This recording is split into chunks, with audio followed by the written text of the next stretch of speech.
अस्सलाम वालेकुम viewers, welcome back to my YouTube channel daily tips with Asma. आज के इस वीडियो में हम आपको बताएंगे समीला नाम का मतलब।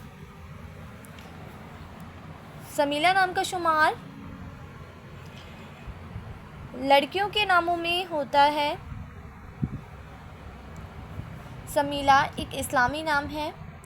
समीला नाम की इब्तदाई तारीख फ़ारसी ज़ुबान से निकलती है। समीला नाम की लड़कियों के लिए खुशकिस्मत नंबर 7 माना जाता है। माहिरीन के मुताबिक समीला नाम की लड़कियां बहुत रहमदिल होती हैं। समीला नाम का मतलब है चांदनी, चांद की रोशनी।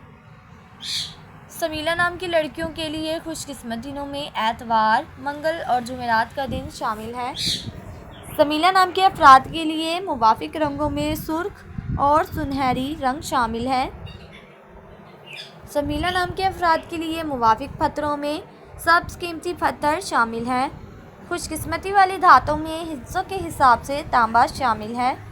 फ्रेंड्स, अगर आप अपने नाम के मतलब जानना चाहते हैं तो कमेंट बॉक्स में अपना नाम लिखिए। इंशाल्लाह हम आपके नाम की वीडियो ज़रूर बनाएंगे। Thanks for watching. अल्लाह हाफिज़।